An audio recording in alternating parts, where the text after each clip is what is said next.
प्रधानमंत्री नरेंद्र मोदी का नाम एक बार नया रिकॉर्ड पर जुड़ा है।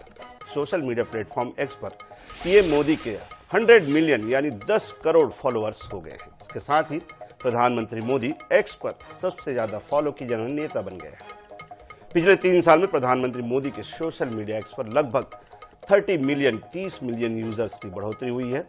देश के दूसरे नेताओं में सोशल मीडिया फॉलोइंग की बात करें तो इस मामले में प्रधानमंत्री मोदी काफी आगे हैं। विपक्ष के नेता राहुल गांधी के एक्स पर 26.4 मिलियन फॉलोअर्स हैं।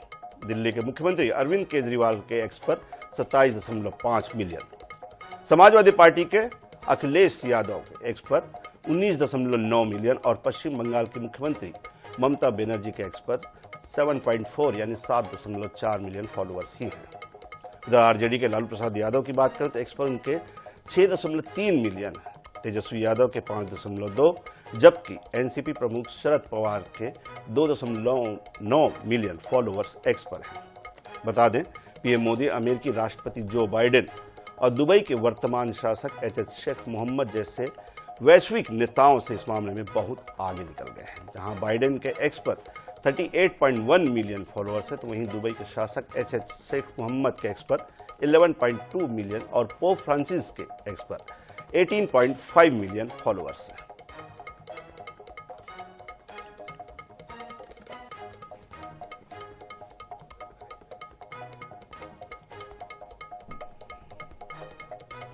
तो ये हम बात कर रहे थे प्रधानमंत्री नरेंद्र मोदी की लोकप्रियता की।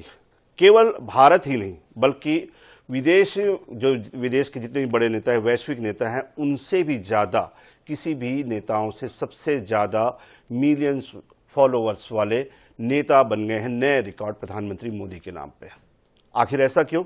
क्या ऐसा जादू है उनकी शख्सियत पे? बात करेंगे। हमारे साथ राजनीतिक विश्लेषक संदीप चौधरी जी। चौधरी जी, बहुत बहुत स्वागत है आपका। संदीप जी, सबसे पहले जो पहला सबसे बड़ा सवाल कि ये वाकई में मोदी की शख्सियत में ऐसी क्या खासियत है कि उन्होंने सारे रिकॉर्ड्स फॉलोअर्स के तोड़ दिए हैं? एक बार जरा आपसे एक नजरिया मिल जाए।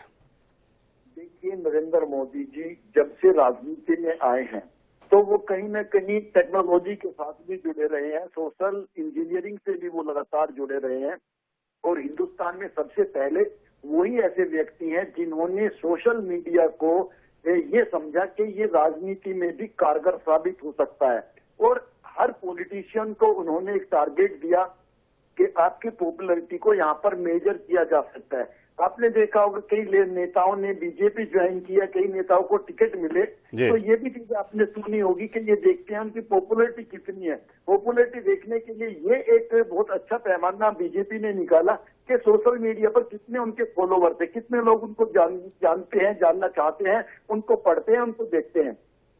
तो इस मामले में मैं ये मानता हूं कि नरेंद्र मोदी जी ने पूरे विश्व में अपना एक तरीके से डंका बजाया है और जो दुनिया की विश्व शक्ति है, अमेरिका के जो नेता हैं, जो ये मानते हैं कि अमेरिका पूरी दुनिया को चलाती है, उनसे भी कहीं ज्यादा पॉपुलैरिटी आज नरेंद्र मोदी की है। ये चीज काफी समय से साबित हो रही है। एक के जैसे बड़े सेलिब्रिटीज होते हैं तो उन्हीं की तरह से उनमें भी आप ये कह सकते हैं बड़े सेलिब्रिटी में भी कहीं ना कहीं अगर हम पॉलिटिशियन की बात करें तो दुनिया में पहले नंबर पर खड़े हैं नरेंद्र मोदी।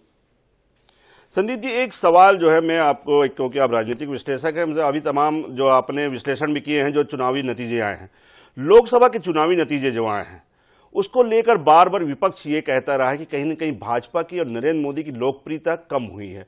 खासतौर पे अगर हम लीड देखें, लोग तुलना करते हैं कि राहुल गांधी की लीड 3.89 लाख और नरेंद्र मोदी की लीड 1.65 लाख, ये तुलना करते हैं लोग। वहीं अगर हम देखें कि जो सीटों का आंकड़ा है वो भी लगातार घटा है। इसके अलावा यूपी में खासतौर पे जो हम कोर ग्रुप गढ़ मान सकते हैं भाजपा का, वहां पे हरियाणा में जहां पे हम मानते हैं, बिहार में जहां पे हम मानते हैं, वहां पे कहीं ना कहीं सीटें कम हुई है और नरेंद्र मोदी की खुद की लीड कम हुई है।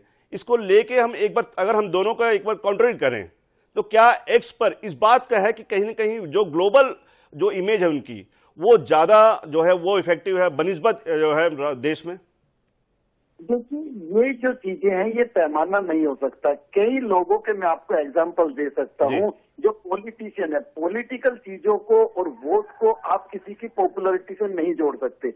जैसे कपिल शर्मा है, कपिल शर्मा की अपनी एक पॉपुलरिटी है, लेकिन शायद वो कहीं निगम पार्षद का चुनाव हार सकता है। इसी तरीके से हार जीत अलग इशू है। और आप ये देखिए कि 3 टर्म्स हो गए मोदी जी को केंद्र की सरकार चलाते हुए, जबकि कितनी सरकारें 5 साल में एंटी इनकम्बेंसी की वजह से गिर जाती हैं, उनके खिलाफ माहौल बन जाता है। जी। और अगर ये तीसरे टर्म्स में भी 240 सीटें लेकर के आते हैं, अगर हम इंडिया गठबंधन की सारी जो टीम थी उन सब पार्टियों की भी सीटें लगाए तो वे सब मिलकर भी इनके बराबर नहीं पहुंचती हैं।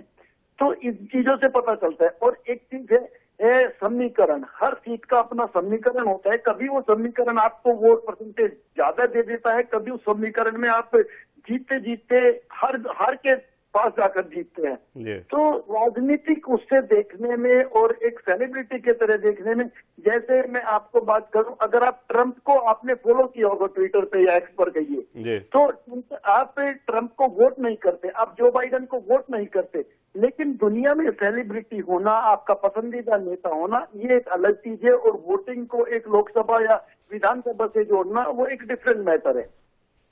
बिल्कुल संदीप जी, मैं आपकी इस बात के सहमत हूं। बहुत बहुत शुक्रिया आपका हमारे साथ जुड़ने के लिए। संदीप जी ने बड़े विश्लेषक ढंग से बताया कि भाई एक जो उनका जो एक वैश्विक जो छवि है नरेंद्र मोदी की, वो कहीं ना कहीं इस समय बनिस्बत जो सेलिब्रिटीज़ हैं, चाहे वो इंडियन पॉलिटिशियन हैं, चाहे वो देश विदेश के जितने भी पॉलिटिशियन हैं, चाहे बड़े सेलिब्रिटीज़ हैं, चाहे पोप फ्रांसिस हो, चाहे विराट कोहली जैसे प्लेयर हो जिनका आज पूरी दुनिया में डंका बज रहा है क्रिकेट के नाम से, उन लोगों से भी आगे बढ़ चुके हैं नरेंद्र मोदी। और ये कहीं ना कहीं उनकी एक वैश्विक जो इमेज है उसको दर्शाता है।